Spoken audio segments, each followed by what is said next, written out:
The history of the vinyl record.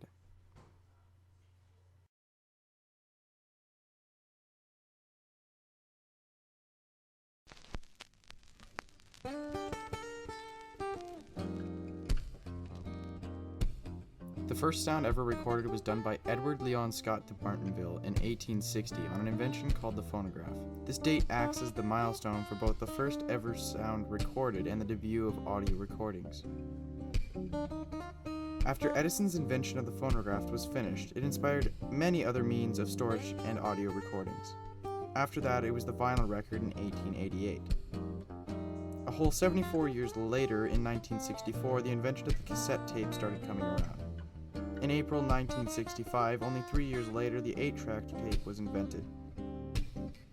They were only popular for about 5 years, but began the portable technology wave. You knew that the wave had arrived when companies Philips and Sony developed the compact disc in 1980, and the Walkman came along for the ride. Portable technology reached an all-time high when the MP3 player was invented, and digital audio recordings were then an official means of acquiring music. Then in the summer of 2001, the famous Apple iPod was invented. Today we are still using a lot of these things, and there are many more inventions still to come.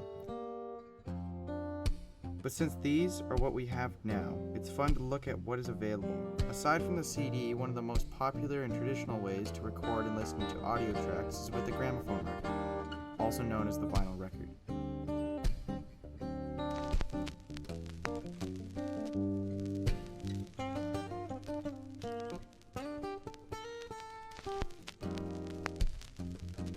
Basically, a vinyl record was, in the old days, analog. To a CD today is what a vinyl record used to be. After a recording, a master tape, which is the blended mix of whatever record is to be, is sent to a mastering lab. A vinyl record is cut by a mastering engineer on a lathe. A lathe is basically a giant machine that has a cutting head on it that cuts grooves into vinyl that are the exact representation of whatever waveform and sound they have on the master tape. A record is played by the exact opposite method. You have a needle attached to a cartridge, which is an amplifier going into your stereo system.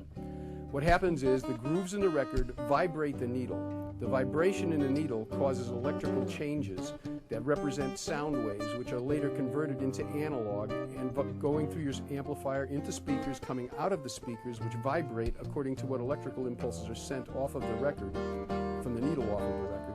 And that's how sound is reproduced analog-wise. There's no conversion, there's no numbers, it's all just electrical impulses that represent sound waves. Now, vinyl records used to come in 3 different forms. There's the 33, which is the 33 1/3, which is the speed of the record, the 48, which is the speed of the record.